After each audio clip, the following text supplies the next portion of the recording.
नमस्कार। वक्त बड़ी बहस का है। मैं हूं राजेश कुमार। उत्तर प्रदेश के बलिया में एसडीएम और सीओ के सामने हुई एक शख्स की हत्या को लेकर बवाल मचा हुआ है। इलाके में तनाव है, जहां कल ताबड़तोड़ गोलियां चली और इस मामले का मुख्य आरोपी धीरेंद्र प्रताप सिंह अब तक पुलिस की पकड़ से बाहर है।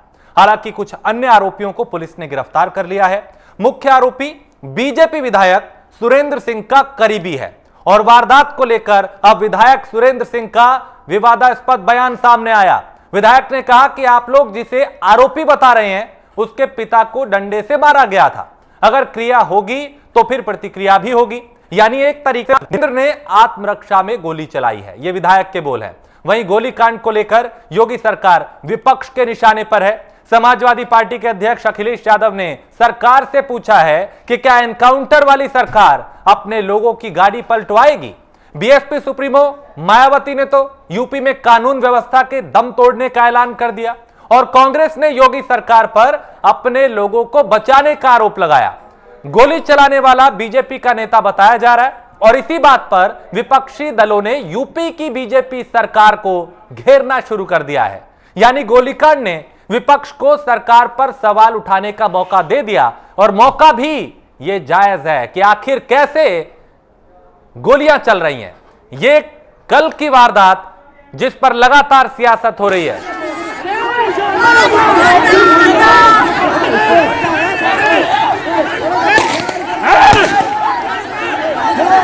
ये देखिए ताबड़तोड़ गोलियां यहां पे चल रही हैं। कोई डर नहीं, ना पुलिस का, ना प्रशासन का, ना कानून का, ना सरकार का। और बाकायदा यहां पे पुलिस के बड़े अधिकारी मौजूद थे, उनकी मौजूदगी में ये गोलीबारी हो रही है।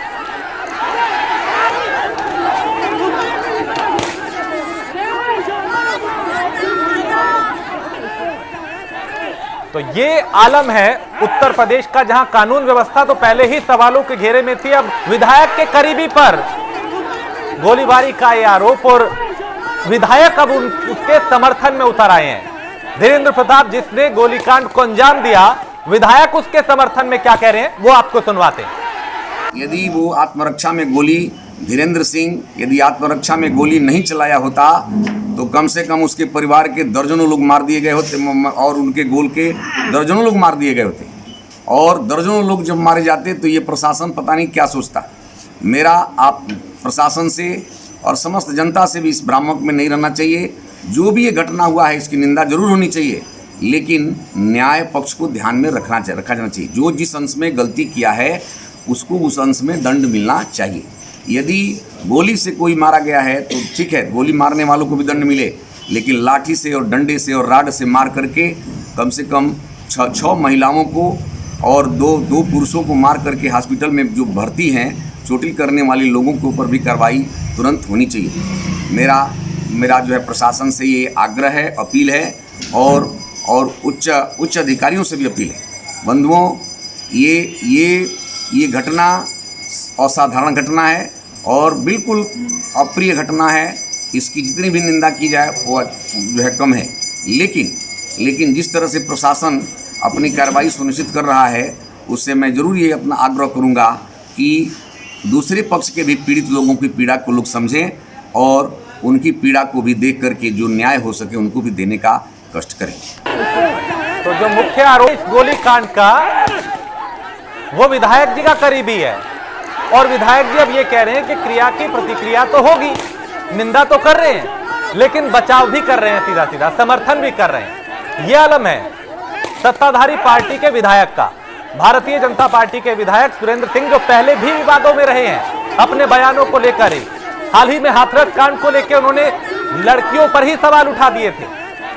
तो ये आलम उत्तर प्रदेश का है। जिनको कमान संभालनी है उन्हीं के कुछ लोग कैसे विपक्ष को मौका दे रहे हैं घेरने का, ये तस्वीरें इसकी बखूबी गवाही दे रही हैं। ये आलम है जहां पहले ही कानून व्यवस्था को लेके लचर रवैया प्रशासन का नजर आता है, वहां पे अगर पंचायत थी तो हथियार लेके ये शख्स कैसे पहुंचा, एक बड़ा सवाल ये भी है।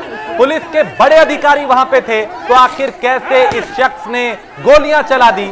आरोप तो यह भी है कि पुलिस ने ही उसे भगाया है, पुलिस ने उसे संरक्षण दिया और वहां से फरार करवा दिया, ऐसा आरोप भी है। क्योंकि जो तस्वीरें कैद हुई हैं उसमें साफ देखा जा रहा था कि पुलिस उस मुख्य आरोपी को घेरती है, जहां पे लोग उस तरफ दौड़ते हैं उसे घेरने के लिए, लेकिन पुलिस चारों तरफ से घेर लेती है और फिर बाद में खबर यह आती है कि वो फरार हो गया। तो पुलिस की कार्यप्रणाली इससे पहले भी सवालों के घेरे में रही है, एक बार फिर सवालों के घेरे में है और इसी पर चर्चा करेंगे। सवाल कई हैं, सवालों के जवाब लेंगे।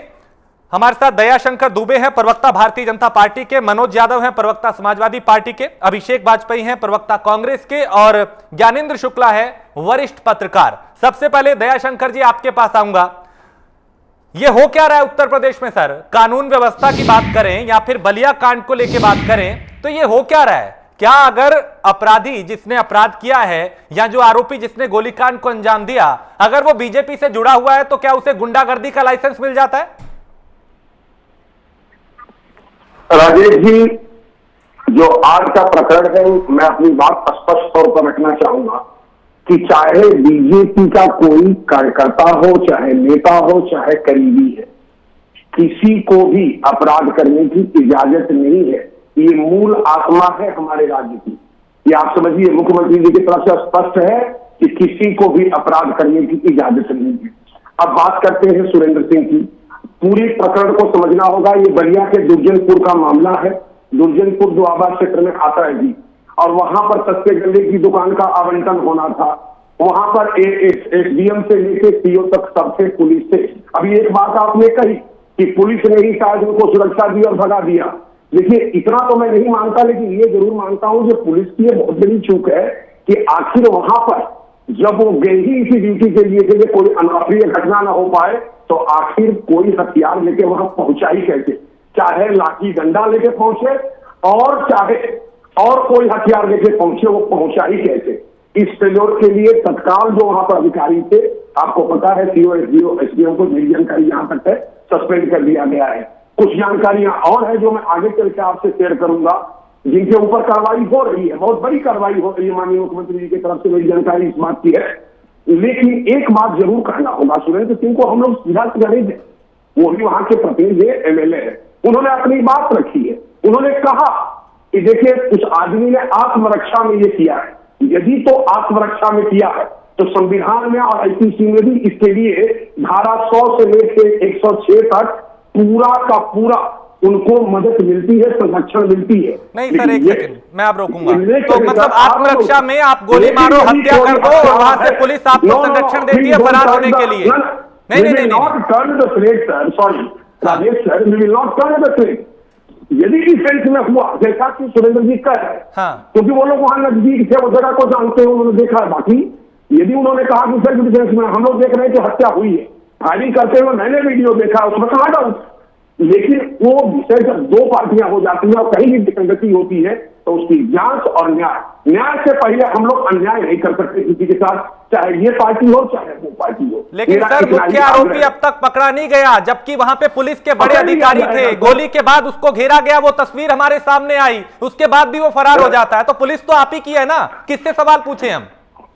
राजेश जी, ये पुलिस जो है, ये उत्तर प्रदेश की हो चाहे किसी भी प्रदेश की है, ये संघ की सरकार की होती है, और प्रदेश सरकार की हो कि उत्तर प्रदेश पुलिस है, ये किसी मुख्यमंत्री का या किसी का, मुख्यमंत्री उसको कंट्रोल करते हैं, जनता एक व्यवस्था है उसके तहत वो है। मेरा कहना क्या है, जहां पर ये घटना घटी है वो एकदम बिहार के बॉर्डर पर नहीं पकड़े गए हैं। मैं आपको आश्वस्त करता हूँ, अभी तक की 1 घंटा पहले की मेरी जानकारी है, और उस जगह पर जहां पर इसके फैसले होते हैं कि उसको तत्काल से तत्काल हम लोग पकड़ करके दबोच के उसको लाएंगे। अब ये हो सकता है कि बॉर्डर का फायदा उठा के, क्योंकि वहां पर नौरंगा पुल है, वहां पर माछी घाट वाला पुल है, हो सकता है प्रबोधपुर से निकल जाए, अलग अलग जगह वहां। मैंने पूरा जगह का अच्छी तरह से अभी देखा हमने, और स्टडी ये कहती है कि यदि वो पार चला गया है तो भी वो बचेगा नहीं। किसी अपराधी को आगे बढ़ने की इजाजत नहीं है, क्योंकि योगी मुख्यमंत्री योगी जी की सरकार है, स्पष्ट है। लेकिन दयाशंकर जी, आप ये देख रहे हैं पिछले कई दिनों से उत्तर प्रदेश की हालत क्या है, किस तरीके से व्यवस्था पूरी लाचार हो रखी है, पूरी ध्वस्त हो रखी है, और तस्वीरें सामने हैं, एक के बाद एक कभी हाथरस, कभी आजमगढ़। सर मैं एक सेकंड, मैं नाम लेता लेता थक जाऊंगा, लेकिन मामले खत्म नहीं होंगे। ये आलम है वो भी तब जब कानून व्यवस्था पे भरोसा था जनता को, आप पे, आपको लेकर आए, वो भरोसा अब टूटता जा रहा है। सर जी, भरोसा था, भरोसा है और भरोसा रहेगा। ये आप केवल उन घटनाओं को बिना करके कहने के थक जाएंगे, हम उन कल्याणकारी कार्यों को बताते बताते थक जाएंगे कि कैसे हम लोगों ने कल्याणकारी कार्य किए हैं, और हम वो बताते बताते थक जाएंगे कि किन किन अपराधियों को आप करीबी कहते हैं। सुरेंद्र जी के करीबी कहते हैं तो माननीय मुलायम सिंह जी के करीबी हुआ करते थे मुक्ता बीटी यादव, मैं इनको शुरू से देख रहा हूं, क्या वो लोग अपराधी? मायावती जी के साथ अभी 80 को टिकट दिया, क्या मायावती जो इस वक्त कानून व्यवस्था की बात कर रही है, क्या वो अपराधी है? सर उन्हें हटा दिया ना, सर उनको हटा दिया ना जनता ने। अगर मुलायम सिंह यादव ने महिलाओं पे इस तरीके का बयान दिया, मायावती ने जो किया, जनता ने परिवर्तन किया ना, इसीलिए क्योंकि वो पसंद नहीं आए, आपको लेके आए थे। और अगर आपके राज में भी वैसा ही हो रहा है तो फिर सवाल उठेंगे। उनके टाइम पर गुंडे खुलेआम घूमते थे और हम इस वीरेंद्र को दबोच करके ला करके न्यायालय में हम हाजिर करेंगे और उनको सजा दिलवाएंगे। ये हमारी सरकार करेगी। मनोज यादव आज जितनी उत्तर प्रदेश की कल्पना करी थी राम राज्य के तौर पर, कैसी तस्वीर होगी, ये आलम है। और दुर्भाग्य इसलिए शब्द का इस्तेमाल कर रहा हूं कि बहुत बड़ा वादा किया गया था देश के प्रधानमंत्री जी के द्वारा और उत्तर प्रदेश में भाजपा की सरकार स्थापित करने के लिए कि हम एक नया सिस्टम देंगे उस प्रदेश को। लेकिन आप बताइए, क्या ये पहली घटना ऐसी नहीं है? हमारे साथ तमाम सारे पैनल में बैठे लोग हैं जहां पे एसडीएम भी मौजूद था, सीओ भी मौजूद था, अगर सीओ था तो 1-2 थानों की पुलिस भी मौजूद थी।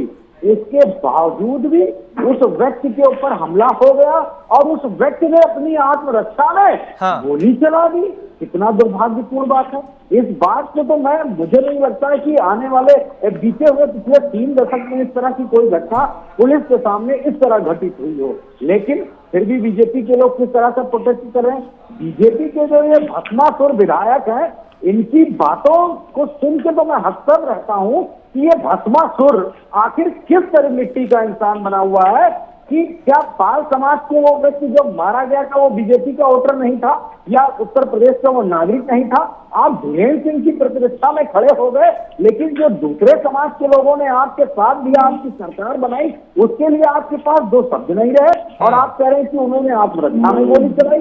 ये बात तो अगर वो व्यक्ति कहे तब तो कोई बात समझ में आती है। आखिर विधायक को क्या पड़ी है कि ये बयान देते नजर आ रहे हैं कि उन्होंने आत्मरक्षा में ये अपनी गोली चलाई। इस बात से मैं बड़ा हतप्रभ हूं।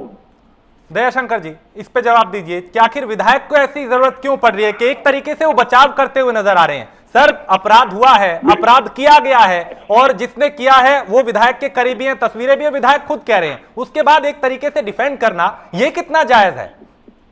मैं चाहता हूं सर कि प्राइम न्यूज की डिबेट ऐसे प्राइम टाइम पर हो रही है जिसको लगभग पूरा उत्तर प्रदेश देख रहा है। एक मिनट दीजिए, मैं चीजों क्लियर करता हूं सर जी।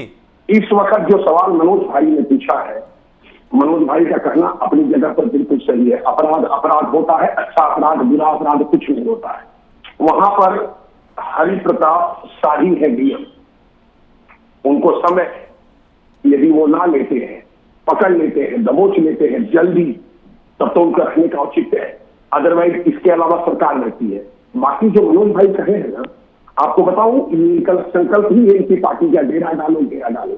और इसीलिए ये डंडे वाली पार्टी जो थी, वहां पर जो आए थे वो हमें जानकारी थी, वहां के लोकल लोगों से, मैं कहिए तो नाम ले लूं, वहां के पूर्व अध्यक्ष नारद सिंह से मेरी बात हुई है, उन्होंने भी हमको बताया है कि वहां के लोग जो है वो मनोज भाई के ही रिश्तेदार हैं और इन्हीं से संबंध रखते हैं। और वहां यदि ऐसा नहीं हुआ होता, ये ऐसा मेरे को सुनने में आया, पता नहीं कितना सच है, ये तो जांच का विषय है और न्याय होगा इसके ऊपर। लेकिन मनोज के रिश्तेदारों ने ही जब कह दिया था प्रशासन ने कि आप आधार कार्ड लेके आइए और आधार कार्ड ला करके वोटिंग करिए, डंडे के साथ आने की आपको क्या जरूरत थी? क्यों मारपीट किया आपने? क्यों बिना आधार कार्ड के ये सब किया? झगड़ा हुआ, दुर्भाग्यपूर्ण है, पुलिस को रोकना चाहिए था, ये भी दुर्भाग्यपूर्ण है। लेकिन कैसे ये हो सकता है कि इतनी फायरिंग हो जाए? देखिए, मनोज से मैं, दो मेरे दोस्त नहीं है, लेकिन एक बात कहूंगा, सैनिक अधिकारी होने के नाते ऐसा क्यों होता है कि हमारी भी मिलिट्री जो है एड टू सिविल अथॉरिटी में जब आती है यहाँ पर यूपी में या कहीं भी किसी प्रदेश के अंदर, जनता इतना सम्मान करती है और करती है कि उसकी हिम्मत विधायक मुख्य आरोपी के समर्थन में आ जाता है, ये दुर्भाग्यपूर्ण नहीं है। कुछ नहीं, विधायक ने ऐसा कुछ नहीं कहा है, मैं विधायक ही सही बात किया और फिर करूंगा दोबारा कि किसी तरह की अनर्गल बात नहीं। फिर वही बात उन्होंने कहा है कि न्याय जहां भी प्रोटेक्शन हो गया, जो न्यायोचित है वो कार्रवाई होनी चाहिए, दोनों पक्ष को सुनना चाहिए। तो मैं सुरेंद्र भाई को भी आश्वस्त करता हूँ कि न्यायालय दोनों पक्ष को ही सुनता है, हमारी सरकार दोनों पक्ष को ही सुनती है। अभिषेक आऊंगा आपके पास, मनोज यादव, वो बचेगा नहीं, तो मैं और तत्काल कार्रवाई होगी। हम लोग जिस तरीके से अपराधी को प्रोटेक्ट विधायक कर रहे हैं और विधायक का प्रोटेक्शन बीजेपी के प्रवक्ता नेता कर रहे हैं और इनका प्रोटेक्शन योगी जी कर रहे हैं, ये जो परंपरा है राजेश जी, ये परंपरा अपराध को उपजाने के लिए, अपराध के ग्राफ को बढ़ाने के लिए और इस प्रदेश में अराजकता स्थापित करने के लिए पर्याप्त है। मैं विपक्ष, मजबूत विपक्ष होने के नाते इस बात की मांग करता हूं कि इस केस में महत्वपूर्ण रूप से विधायक को भी दोषी बनाया जाए, क्योंकि विधायक का बयान इस बात की स्वीकारोक्ति करता है कि वो विधायक के इशारे पे भी इस तरह की घटना को अंजाम दिया गया है। क्योंकि अपराधी अगर ये बात कहता कि हमने अपनी आत्मरक्षा में गोली चलाई है, तब एक बात होती। अगर विधायक ये बात कहता नजर आ रहा है तो निश्चित तौर पर राजेश जी, विधायक का इसमें हाथ है। 120 के तहत विधायक भी इसमें नामजद होना चाहिए। अभिषेक, आप टिप्पणी करना चाह रहे हैं? मैं आगे सवाल आपसे पूछूंगा, पहले आप टिप्पणी कर लें इसी बात। देखिए, दयाशंकर जी बातें तो ऐसे बता रहे हैं जैसे लग रहा है कि अपराधी को कैसे दयाशंकर जी तो ऐसे बता रहे हैं जैसे लग रहा है कि कैसे अपराधी को भगाया गया और कहां पे भगाया गया, ये उनको और उनकी पार्टी को अच्छे से जानकारी है। नंबर एक बात। नंबर दूसरी चीज, अगर आप देखिए बड़ी बारीकी से, आज भी गांव वगैरह में पंचायतों का चलन है, क्योंकि पंचायत जो होते हैं उन पे सबका विश्वास होता है। इस वजह से। और अगर आप ये कह दीजिए भरी पंचायत में ऐसा क्या हो गया कि उसको गोली चलानी पड़ी, इसका मतलब वो पहले से अपनी तैयारी में आया था कि वो व्यक्ति गलत था। विधायक जी का करीबी या विधायक जी वहां पे गलत थे और वो पूरी मजबूती के साथ अपने व्यक्ति को मजबूती देने के लिए गए हुए थे, पूरे असलाहों से लैस होकर के गए थे।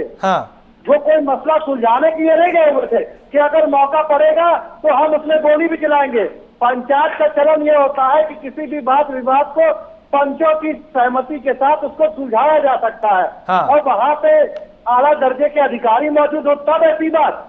ये तो इसका मतलब है कि आप कहीं ना कहीं इन लोगों की संज्ञान में था कि ऐसा कुछ होने वाला, तभी ये लोग असलाहों से लैस होकर के गए। ठीक है। नंबर दूसरी बात, ये दूसरी चीज बता रहे हैं कि मनोज जी के रिश्तेदार या किसी दूसरे के रिश्तेदार, अरे आप अपने लोगों की बात कीजिए ना। अगर कोई अपराधी है तो आप उसको सजा दिलाइए। आप उसका रिश्तेदार अगर अपराधी तो आप उसको सजा दिलाइए। आप मनगढ़ंत बातें बता करके आप अपने पल्ला झाड़ नहीं सकते। आप जनता की सेवा के लिए, आप देखिए उत्तर प्रदेश में क्या है, उत्तर प्रदेश जल रहा है अपराध में आज की डेट में, महिलाओं को सुरक्षा को लेकर के हो, चाहे किसी भी बात को लेकर के हो, लेकिन सरकार नींद की गोली खा करके बैठ गई है। ठीक है, मैं आता हूं एक सेकंड। ज्ञानेंद्र शुक्ला जी, ये आलम हो चुका है जहां पहले ही कानून व्यवस्था को लेके लगातार सवाल उठ रहे थे, वहां पे पार्टी से जुड़ा एक कार्यकर्ता इस तरीके का काम करता है। कहा जा रहा है कि विधायक के करीबी हैं, उन्होंने खुद कहा है कि वो करीबी हैं, तस्वीरें सामने हैं। क्या इतना मनोबल कैसे बढ़ जाता है कि पंचायत होती है, हथियार लेके पहुंच जाते हैं, पुलिस की मौजूदगी में बड़े अधिकारी हैं, वहां पे गोलीबारी की जाती है, यानी कोई डर ही नहीं है? देखिए, बिल्कुल जिस तरीके से इस पूरे मामले को लेकर अभी अगर बीजेपी के मैं प्रवक्ता की बात भी सुन रहा था, विपक्षी भी अपनी बात कहेंगे, निश्चित तौर से उनको मौका मिला हुआ है, क्योंकि ये घटना ऐसी है। इनकी पहले बात कर ली जाए, बैरिया के विधायक जो बीजेपी के हैं, उनके जो बयान आते हैं उनको देखकर तो एक बात तो लगती है कि कम से कम बीजेपी को ऐसे अगर उनके साथी हैं तो उनको विरोधियों की, अपने किसी दुश्मन की जरूरत ही नहीं है। पहली बात, क्योंकि वो जो भी बयान आता है वो उन सारे मामलों में जिस तरीके से वो बयानबाजी करते हैं वो निश्चित तौर से जनता की नाराजगी बढ़ाते हैं। और दूसरा जो सबसे अहम बात अगर कही जाए कि जब आला अधिकारी मौजूद हैं, एसडीएम है, सीओ है, इलाकाई पुलिस है, पंचायत हो रही थी, देखिए, उत्तर प्रदेश में इस घटना ने एक और बड़ी बात जो लगातार कई सालों से सामने आ रही है, एक बार की फिर से सामने आ गई। एक उत्तर प्रदेश पुलिस का एक विंग होता है जिसको लोग LIU बोलते हैं, खुफिया जिसका काम होता है, जिसका ये पूरी लोकल इंटेलिजेंस यूनिट होती है, जो ये जानकारी रखती है कि कहाँ गड़बड़ी हो सकती है, कहाँ हंगामा हो सकता है। तो वो तो उसका काम ऐसा लगता है कि वो सिर्फ अब पासपोर्ट और दूसरे वेरिफिकेशन उनके नाम पर धन उगाही के अलावा उसके पास, उस विंग के पास कोई काम नहीं बचा। तो सबसे पहले तो उस विंग को एक तो खत्म कर देना चाहिए, क्योंकि उसकी अभी कोई प्रासंगिकता दिखाई नहीं देती। दूसरी ये बात कि अगर असलहे लेकर लोग पहुंचे हुए थे तो फिर वहां पर पुलिस क्या कर रही थी? क्योंकि जब कहीं सुलह की बात हो रही है और गांव में असलहे की मौजूदगी, हर कोई एक सामान्य व्यक्ति भी जानता है कि वहां पर उसका क्या इस्तेमाल होगा। और जो ये दलील दी जा रही है कि आत्मरक्षा के लिए किया गया, तो अगर ये मान भी ली जाए तो ये इतनी लचर दलील है, क्योंकि इसके बाद ये तय हो जाता है कि उत्तर प्रदेश का जो पुलिस प्रशासनिक अमला है वो जनता ये मान चुकी है, या तो ये सत्ता पक्ष मान ले कि पुलिस प्रशासनिक अमला लोगों की जान माल की हिफाजत नहीं कर सकता, इसलिए लोग अब स्वयं न्याय करेंगे, खुद से ही सारा फैसला करेंगे। तो ये बड़ी लचर दलील दी जा रही है इस वक्त सत्ता पक्ष की तरफ से, बीजेपी की तरफ से। उन्हें बिना किसी किंतु परंतु के इस गलती को, इस खामी को मान लेना चाहिए। और पुलिस प्रशासनिक मशीनरी की जो लापरवाही है, तो हम कई वर्षों से, कई दशकों से देखते आ रहे हैं। उसका एक तरीके से राजनीतिकरण हो गया। एक तरीके से ये कहा जा सकता है कि पुलिस प्रशासनिक मशीनरी जो तंत्र है, उसकी संवेदना, उसकी कार्यकुशलता, उसकी कार्य प्रणाली पर लेकर सवाल उठते रहे हैं। उसमें कोई उसकी ओवरहालिंग के लिए नहीं सोचता है, और उसी का खामियाजा है कि बलिया जैसा कांड होता है जहां पर पुलिस के सामने हत्या हो जाती है और उसके बाद बेशर्मी से उस घटना को पर्दादारी होती है, उसके बाद उसकी पर्दादारी होती है, उस पर पर्दा डालने की कोशिश की जा रही है। दयाशंकर,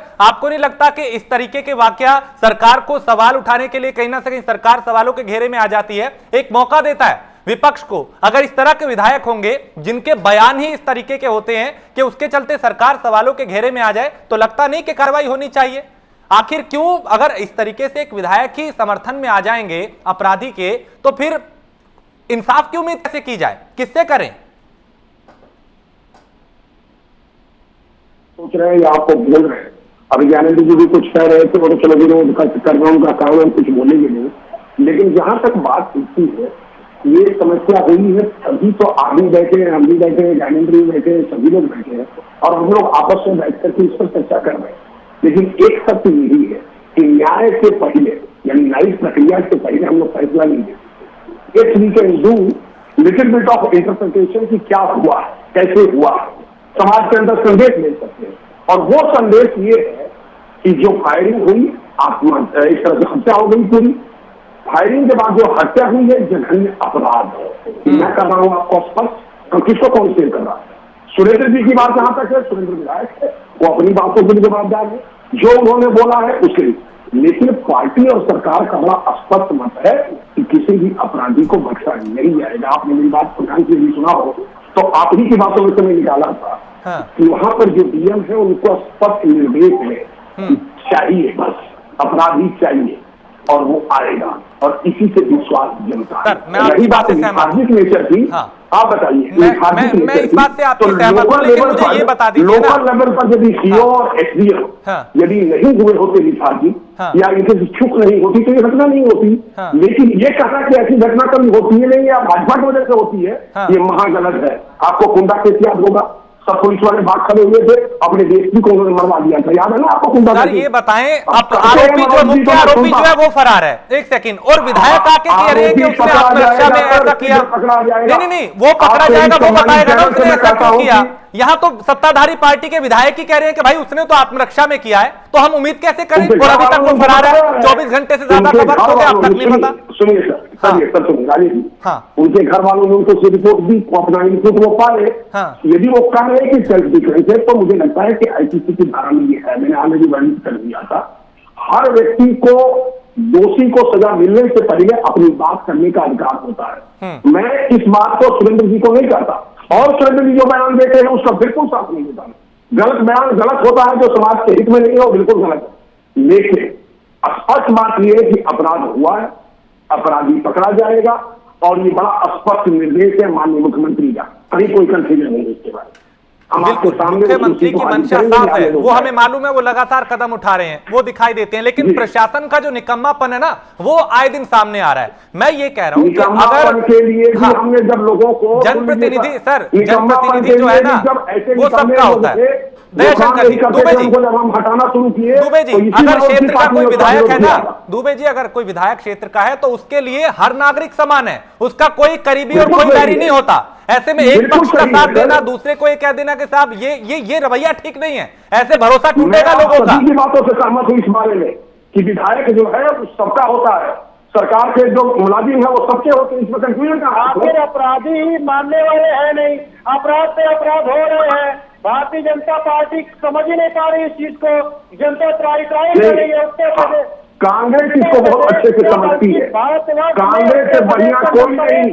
याद करिए 84 में कांग्रेस ने आत्मरक्षा के लिए बड़े पेड़ के साथ आत्मरक्षा इतना बड़ा किया दिल्ली में कि पूरा आप लोगों ने साथ नाश कर दिया। क्या इस तरह की बातें करते हैं आप? चीज़ी चीज को भटकाइए, बात सच्चाइयों को सामने लाइए, आप सच्चाइयों की सामने लाइए। सूप हंसे तो हंसे, आप चावल भी हंसना शुरू कर देगी, ये क्या कह रहे हैं आप? अरे मनोज ने कहा, हमने मनोज की कुछ बातें मानी क्योंकि मनोज सीरियसली बात कर रहे हैं। आप इसको लगे कहने, अब आप ही हंसना शुरू कर दी, जिन्होंने शुरुआत ही इसकी करी है। अब क्या बात करते हैं?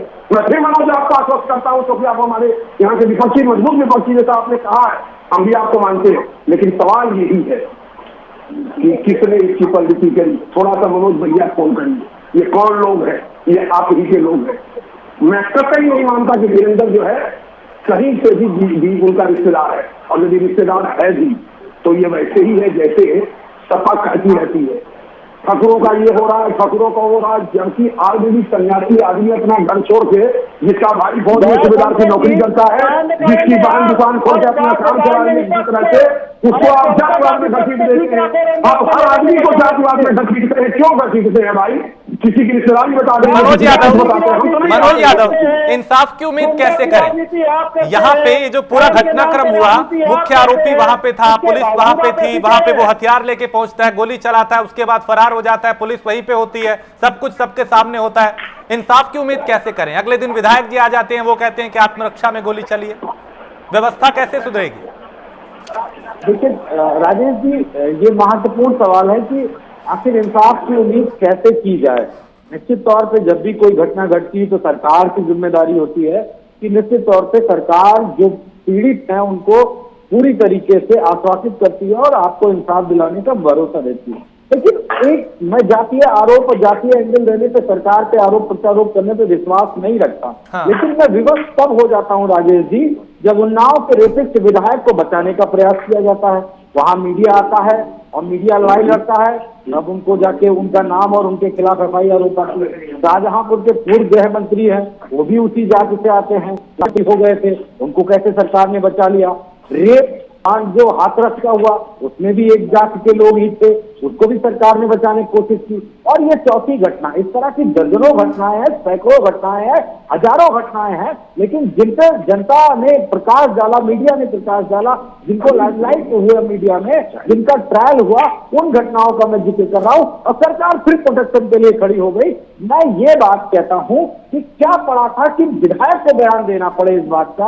हमारे बीजेपी के साथी ने ये बात हमसे कही तो हमारे रिश्तेदार थे, हम आपको बिल्कुल कदाचित नहीं रोकते हैं, अगर वो समाजवादी पार्टी से संबंधित है तो आप उनको कहिए, लेकिन आप ये बात कहने के बाद उस बयान को याद करिएगा जब 2017 में आप लगाते थे कि सुन लो पिछड़ो आपका हक तो सारा यादवों ने खा लिया। तो जाहिर सी बात है कि अगर यादवों ने सबका हक खाया था, ये बात आपकी पूरे प्रदेश के पिछड़े वर्ग ने सुनी, आपको 325 सीटें दी, ये भी बात आप ध्यान में रखिए। दो आरोप एक साथ नहीं लगाए जा सकते हैं। हाँ। इसलिए बीजेपी के लोग, और मैं कहता हूं धीरेन्द्र सिंह का पोस्टर क्यों नहीं चला मीडिया में अब तक? हाँ। अब तक ये पोस्टर बात सरकार, पूरा सरकार के लोग बैठे, प्रशासन पुलिस के लोग, क्यों नहीं धीरेन्द्र सिंह का पोस्टर जारी कराया गया कि वो कहीं भी हो उसको उसके ऊपर इनाम घोषित होना चाहिए। हाँ। उसके पोस्टर लगने चाहिए, टीवी पे चलने चाहिए, लेकिन ऐसा कुछ नहीं हुआ। रही बात एक महत्वपूर्ण जरूर है, वो मैं कह दे रहा हूं कि सरकार जो है, बिहार में कोसी नदी है, कोसी नदी की वजह से बिहार की दुर्दशा खराब हुई और उत्तर प्रदेश में कोसने वाली सरकार है जिसकी वजह से उत्तर प्रदेश की दुर्दशा खराब हुई। इसलिए मैं निवेदन करता हूं कि आप विपक्ष को मत कोसिए, आप अपनी जिम्मेदारियों का निर्वहन करिए जिससे कि प्रदेश की जनता को रक्षा की जा सके, इसको खुशहाली भरा जीवन दिया जा सके। ज्ञानेंद्र शुक्ला, पिछले कई दिनों से हम देख रहे हैं कि शुरुआत में जब देखा करीब करीब सरकार का 3.5 साल का कार्यकाल हो चुका है, उससे ऊपर शुरुआत में अपराध पे लगाम लगी, लेकिन ग्राफ में भी कमी आई अपराध के, लेकिन पिछले 4-6 महीनों से हम देख रहे हैं लगातार अपराध बढ़ा है और कानून की जो प्रशासन की जो पुलिस की लापरवाहियां हैं वो सामने आई हैं। अब ये घटना सामने आई है और इसमें उम्मीद कैसे करें हम इंसाफ की, क्योंकि सत्ता पार्टी के जो विधायक हैं वो आरोपी के समर्थन में आते हुए दिखाई दे रहे हैं। अब ऐसे में हम क्या उम्मीद कर सकते हैं कि क्या इंसाफ होगा इसमें? अब देखिए, बिल्कुल संदेश की अगर बात करेंगे तो संदेश निश्चित तौर से एक नकारात्मकता दिखाई देता है, जहां पर पुलिस कुछ कर नहीं कर पाती है, एसडीएम सीओ के सामने हत्या हो जाती है और उसके बाद ये भी विजुअल आए कि वहां पर पुलिस ने घेरे में लिया, उसके बाद भी वो आरोपी फरार हो गया या उसे फरार होने दिया गया। तो यहां पर एक बात एकदम साफ है, उसके बाद जब बीजेपी के विधायक ही हत्यारों के पक्ष में उतर आते हैं तो एक बड़ा एक जनता के अंदर जो मैसेज आता है कि अब किससे वो गुहार करेंगे न्याय की। लेकिन इसका जो सबसे अहम पहलू है उस पर गौर करना जरूरी है। वो अहम पहलू है कि उत्तर प्रदेश में जो तमाम जगहों पर जो प्रशासनिक मशीनरी है वहां पर जो अफसरों की, चाहे हाथरस का भी मामला हमने देखा, क्योंकि जो सरकार की किरकिरी हुई, सरकार को तमाम आरोपों का सामना करना पड़ा, उसके पीछे भी वहां की अफसरशाही की ही अदूरदर्शिता दिखाई, उनकी संवेदनहीनता दिखाई दी। तो ऐसा लगता है कि उत्तर प्रदेश में जो सरकारी तंत्र है, प्रशासनिक अफसर है, मशीनरी है, इनको एक ट्रेनिंग की जरूरत है। इनको या तो जो योग्य हैं उनको मौका या तो नहीं मिल पा रहा है, या जिनको मौका मिल रहा है वो अयोग्यता अपनी दिखा रहे हैं, जो भी वजह रही है। क्योंकि उत्तर प्रदेश में तमाम जो मामले दिखाई दिए उनमें यही दिखाई दिया कि अगर प्रशासनिक मशीनरी संवेदनशील होती, अगर संयम से काम लेती, दूरदर्शिता रखती, तो तमाम मामले निपट सकते थे, आसानी से हो सकते थे, हल हो सकते थे और सरकार की भी मुसीबत बच सकती थी। लेकिन हम लगातार देखते आ रहे हैं कि प्रशासनिक मशीनरी का रवैया बड़ा नकारात्मक दिखाई दे रहा है, संवेदनहीन दिखाई दे रहा है और पुलिस तंत्र का तो मामला ऐसा दिखाई देता है जिसमें जनता के अंदर हमेशा दशकों से उत्तर प्रदेश की पुलिस को लेकर नाराजगी रही है। कई कोशिशें जरूर होती हैं, अच्छी कोशिशें होती रही हैं, लेकिन बावजूद इसके ऐसा दिखाई देता है कि उत्तर प्रदेश में पुलिस और प्रशासनिक अमला, उसमें एक बड़ी ओवरहालिंग की जरूरत है। जब तक वो नहीं होगा तब तक शायद जनता की सरकार, जनता के लिए जो सरकार की बात होती है, लोकशाही की बात होती है, उससे उसका संदेश सही ढंग से नहीं जाएगा। बिल्कुल, और एक लोगों का भरोसा भी कम होता है। जी दुबे जी, मैं आपसे ये समझना चाहता हूं कि बड़ी उम्मीदों के साथ जनता ने आप पे भरोसा किया, क्योंकि पहले तरस थे, पहले की सरकारों से कई तरह के आरोप प्रत्यारोप जब आप विपक्ष में थे आपने लगाए, कानून व्यवस्था को मुद्दा बना के चुनाव लड़ा, चुनाव जीता भी। आज आपको नहीं लेता कि पार्टी का जब एक विधायक इस तरीके से बयान देता है, कई दफा वो विवादों में रहे हैं, इससे पहले हाथरस कांड को लेकर उन्होंने लड़कियों पर ही सवाल उठा दिए थे, अब वो आरोपी के पक्ष में नजर आ रहे हैं, लगता नहीं कि पार्टी की किरकिरी होती है, सरकार को एक कटघरे में लाने का मौका इस तरह के विधायक देते हैं? राजेश भाई, इसको दो सेगमेंट में कर लीजिए। एक तो वर्तमान केस और इससे पीछे जो हुई है, जितनी पीछे हुई है उनको स्पष्ट संकेत उनको कहा गया है कि आप इस तरह की बात नहीं करिए। मैं आपको स्पष्ट बता रहा हूँ, ये संगठन से होगा। और रही बात इस वर्तमान की स्थिति, तो इसको मैं थोड़ा जरूर आपको कहूंगा। उन्होंने लास्ट सेंटेंस क्या कहा था, हाथ जोड़ के मैं यही कहता हूँ कि दोनों पार्टी की सुनवाई होकर के ही न्याय उचित हो। अपराध अपराध है, हत्या हुई है, हत्या हुई है। मुझे लगता है कि 4-5 चीजों के एक साथ मिक्स करने के बजाय ग्राउंड रियलिटी पर जाए। वो विधायक उन्होंने कहा है, माननीय विधायक होता है, उसकी बातों को सुना जाता है, जनता ने वहां सुना है। अब फिर उनकी बात फाइनल तो है नहीं। अभी भी देखिए 2 अधिकारी सस्पेंड हो गए, आप देख ही रहे हैं। बताओ, उनको सस्पेंड करके जांच हो ही रही है, मैटर न्यायालय में भी जाएगा। ऐसा तो नहीं कि हम आप तय कर लेंगे। अपना हर आदमी का, हमारा, आपका, विपक्ष का, सबका मानना है कि अपराधी को सजा मिलना ही चाहिए, चाहे उसको मृत्युदंड मिले और चाहे आजीवन कारावास मिले। उसको मिलना है, जो उसके आधार पर छूटेगा या जो भी होगा वो न्यायालय करता है। लेकिन जरूर ये हमारे लिए चिंता की बात है। आप एक चीज पूछ रहे थे, बड़ा अच्छा लगा मुझे सुन करके, जब आपने कहा कि कुछ ही दिनों में 3.5 साल के में जब आने को आया है तो ये घटनाएं ज्यादा बढ़ गई हैं। मैं आपको इशारा किया था, जब पहला स्टेटमेंट दे रहा था तो मैंने यही कहा, जब मनोज भाई को ताकीद किया था कि ये कुछ आप ही के लोग, ये कौन दे रहा है सर इन लोगों को? कौन ऐसा आदमी है जो घूम घूम कर लोगों को मार रहा है? आखिर कैसे ये सब हो रही है? भाजपा सरकार 2017 से आई है, मैं उनकी बात करता हूं। भाजपा ने तो ऐसा किया है कि एक से एक दुर्दांत अपराधी को मार दिया है।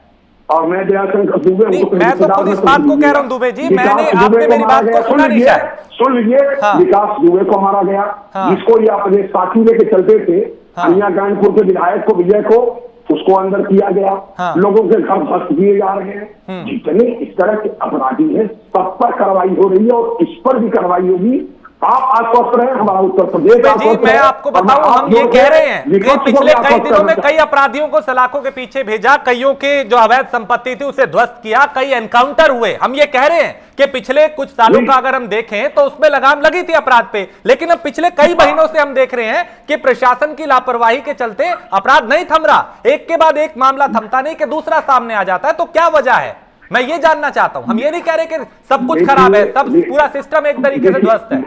राजेश सर, जो चांद होता है ना, जो खूब चमकता है, उसमें भी एक दाग होंगे, और यदि खुद नंगी आंख से दिन में देखे तो सूर्य में भी एक दिखता है। मेरा कहना क्या है, ये दाग क्यों है? क्योंकि सरकार हमारी है, जवाबदारी किसकी है? हमारी है। इसलिए जितना भी पक्ष पूछता है, आप सब पूछते हैं, उसका जवाब हम आपको देंगे, हर चीज को बताएंगे, क्योंकि आप ही के वजह से ये चीजें सामने आती है और आनी भी चाहिए।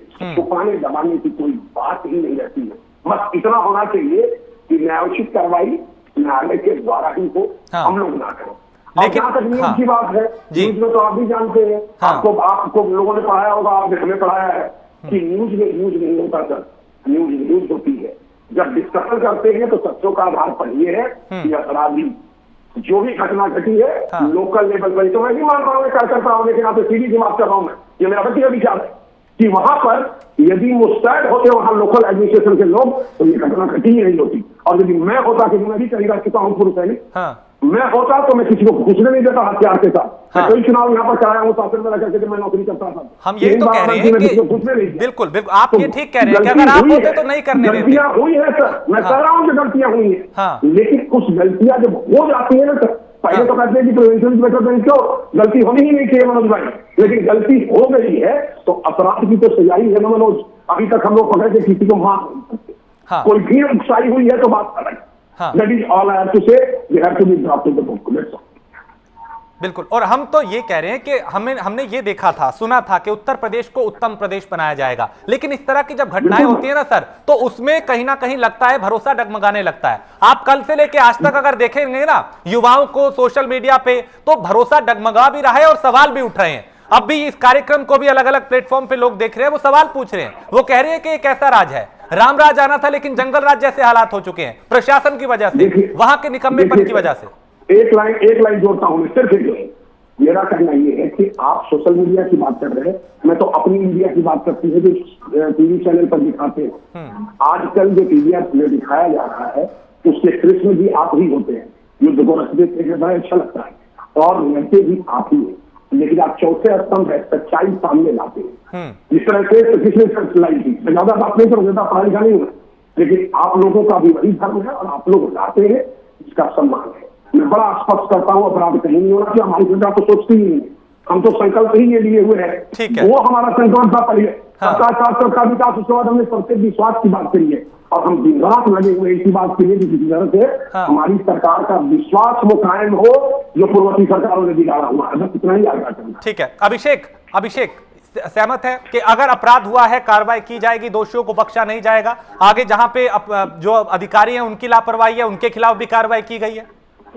देखिए, जो सरकार अपराधियों की संरक्षक है और वो ये बात कह रही है, तो किस हिसाब से दयाशंकर जी कह रहे हैं तो वही अच्छे से जान सकते हैं, हो सकता है कुछ आश्वासन उनको मिला हुआ हो।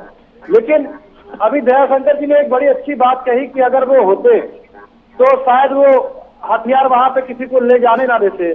सीओ और एसडीएम एक ऐसे व्यक्ति होते हैं कि अगर वो चाहे तो अगर हथियार आए हैं तो उसके लाइसेंस वो चेक कर सकते हैं, हर एक व्यक्ति चेक कर सकता है। वहां पे गया, इसको खोजना पड़ेगा, आखिर क्या नीयत थी, किस वजह से गए, ये सबसे बड़ा प्रश्न चिन्ह है।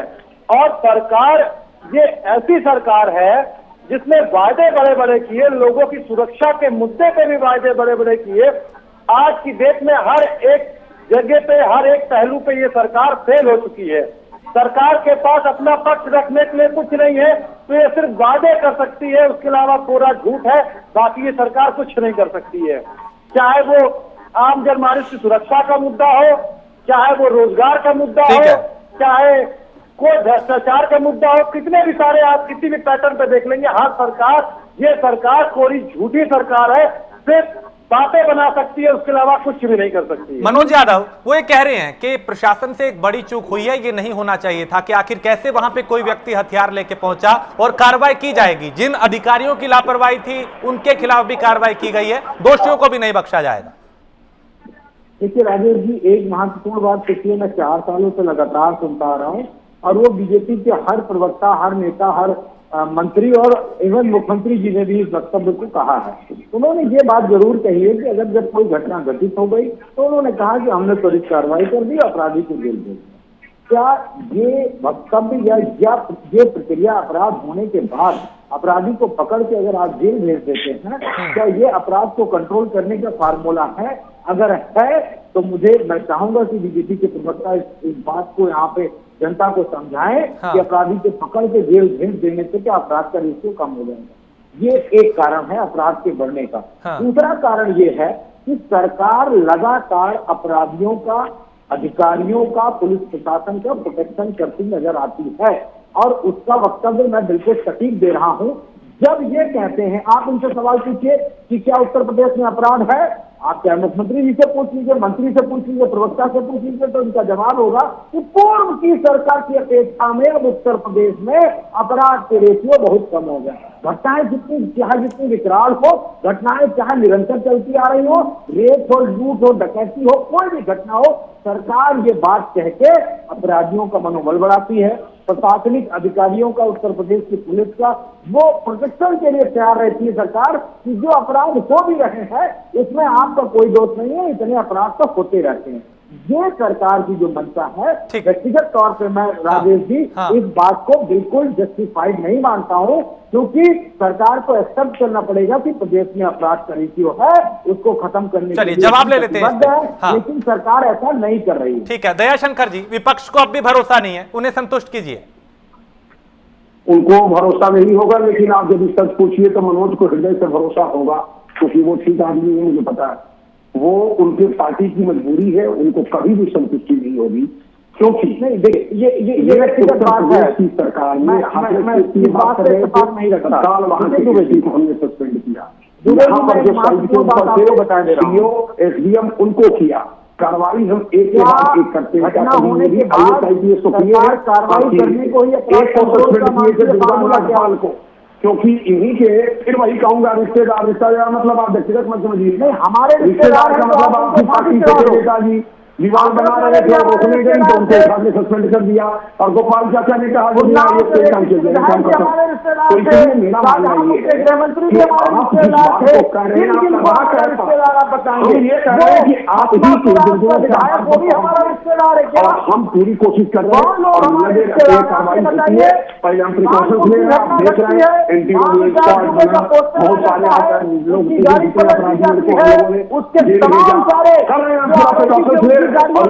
आप लोग ऐसी बात नहीं है, लेकिन अब नहीं होती है। जब कोई घटना घट जाती है हम तत्काल उस अधिकारी पर कार्रवाई करते हैं, और जो अपराधी है उसको पकड़ करके न्यायालय ले जाते हैं। आपके टाइम पर आईएएस तक मर जाते थे, आपको याद नहीं, आत्महत्या करके याद करिए। हम नहीं करना चाहते, आप के टाइम पर कहा गया था, आईपीएस अफसर को क्या कहा था आपने ठाकुर को, जो अपराधी है उनको तुम काम दुरुस्त कर देंगे, उसको उठा करके आप निकाल करके चला, हालांकि उनकी तबियत खराब है, मैं भगवान से प्रार्थना करूंगा जल्दी स्वस्थ हो, लेकिन क्या याद करिए घटनाएं हो जाती है। एक सेकंड दुबे जी, दयाशंकर हमारे यहाँ सिर्फ एक है, सुशासन में हम भरोसा करते हैं, राम राज्य का संकल्प है, सबका साथ सबका विकास। अपराध होने के लिए हम पहले सावधानी बरतेंगे, अपराध हो जाएगा तो अपराधी को पकड़ करके न्यायालय तक पहुंचाएंगे, उसको सजा दिलाएंगे। ठीक है, मैं ये कह रहा हूं कि जिस तरीके के घटनाक्रम हो रहे हैं, क्योंकि पुलिस वही है, अधिकारी वही है, सरकार बदली है, अब अगर वो पहले की सरकारों में वैसा ही काम कर रही थी, अगर अब भी वैसा ही कर रहे हैं, तो फिर बदला क्या है? क्योंकि आपकी नीति रणनीति नहीं होनी चाहिए, उसमें सुधार होना चाहिए, इसको लेके गंभीरता से विचार होना चाहिए। बदला ये है सर कि आपको याद होगा कि जो 50 साल के ऊपर हम लोगों ने बनाया था जितने लोग थे हाँ। जो काम नहीं करना चाहते हैं, कामचोर लोग, जो जगह पड़ा करके काम नहीं करते हैं, दिन नहीं लगता उनका, उन लोगों को घूसखोरी में उनका ध्यान है, ऐसे लोगों को छांट छांट के चिन्हित करके बहुत सारे लोग घर में ये जमीन पर काम कर रहे हैं। और हमारी सरकार इनको समझ में नहीं आ रहा है, लेकिन अब वही है ना सर कि रावण की ही जो नाभि थी, एक पागल फायदा किए, सिफारिश सरकार ने 10,000 पुलिस वाले भर्ती किए, तो आपको याद होगा एक ही झटके में, और मैं वकील को बाहर कर दिया, लेकिन फिर किसी तरह से तो यहाँ तो उधारी करके भर्ती हुई। अब उसमें से कुछ पुलिस को हमारे पास भी हमने तो टीचर का किया है, 3100 को ज्वाइन करा दिया, हुआ है कुछ हुआ है इनके कांग्रेस का तो कुछ हो ही नहीं। किसान जी इन्होंने देश को लूट खाया है, कम से कम हम जो भी कर रहे हैं आज घटना पर चर्चा की जाए। बिहार की कोसी नदी ने बिहार को तबाह कर दिया और उत्तर प्रदेश की कोसने वाली सरकार ने उत्तर प्रदेश को तबाह कर दिया। एक सेकंड ज्ञानेंद्र जी, ज्ञानेंद्र शुक्ला, मैं आपको लाऊंगा चर्चा में।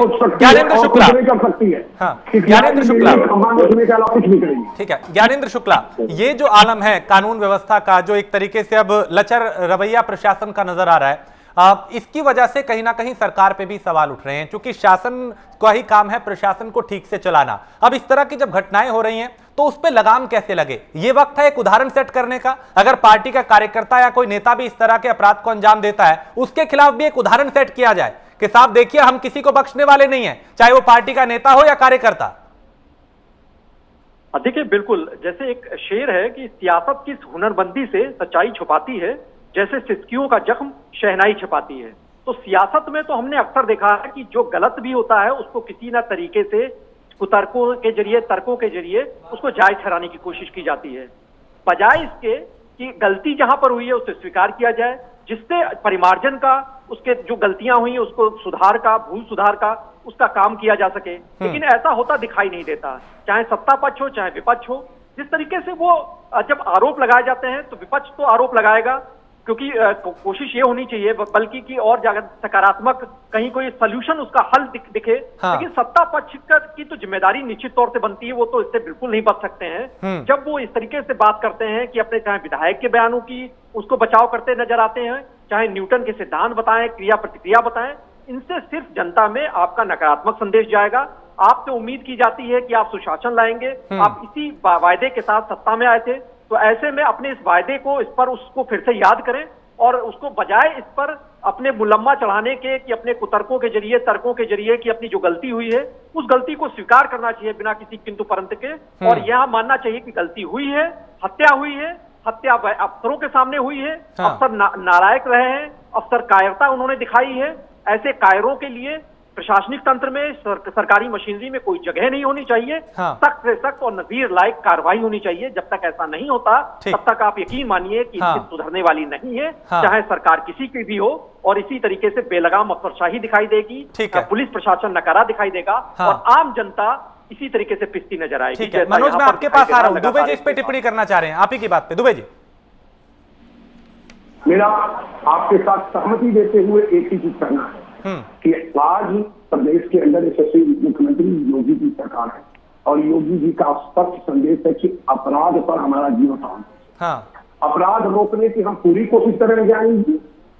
यदि अपराध फिर भी घटता है तो जो वहां लोग हैं उनको हम अकाउंटेबल करते हैं, और आप एक के बाद एक हमारा एक्शन देख रहे हैं। इसके बावजूद भी जो घटना घटी है, he must be brought to the book, और हम लोग उनको पकड़ के लाएंगे और न्यायालय की समक्ष उनको रखेंगे, कड़ी से कड़ी सजा दिलाएंगे।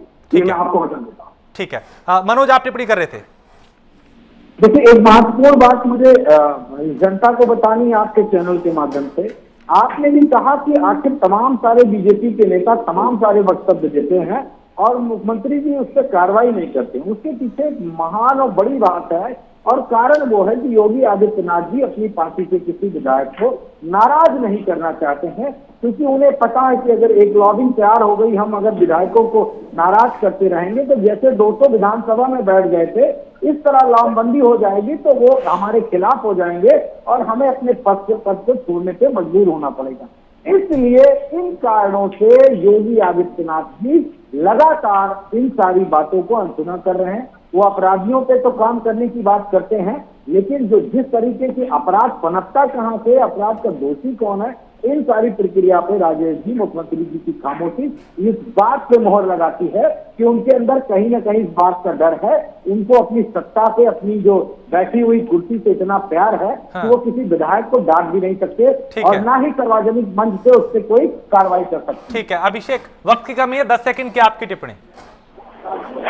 देखिए, सरकारी मशीनरी सरकार की सुन नहीं रही है, इसी वजह से अपराधी बेखौफ होकर के पूरे उत्तर प्रदेश में घूम रहे हैं और अपराध को रोकने के लिए इनको नई रणनीति बनानी पड़ेगी, लोगों का विश्वास जीतना पड़ेगा। लेकिन ये सरकार ऐसी है कि वो सिर्फ सरकारी मशीनरी पे भरोसा करके चल रही है, अपने लोगों पे भी भरोसा नहीं कर रही है। इस वजह से सरकार हर जगह पे फेल हो रही है, यही सबसे बड़ा कारण है। बिल्कुल, लेकिन अब भारतीय जनता पार्टी के जो प्रवक्ता हैं उन्होंने साफ आश्वासन दिया है कि बख्शा कोई नहीं जाएगा, चाहे वो अब आरोपी हो या फिर अधिकारी हो, जिनकी गलती है उन्हें बख्शा नहीं जाएगा। आप सभी का बहुत शुक्रिया, दयाशंकर दुबे जी, मनोज यादव, अभिषेक वाजपेयी और ज्ञानेंद्र शुक्ला, आप सभी का बहुत शुक्रिया चर्चा में शामिल होने के लिए। सवाल कई थे, कुछ के जवाब मिले, लेकिन बड़ा सवाल यही कि आखिर उत्तर प्रदेश में कानून व्यवस्था कब सुधरेगी और कब अपराधियों में कानून का डर होगा। एक बहुत छोटे से ब्रेक के लिए रुक रहे हैं, ब्रेक के उस पार कुछ और खबरें।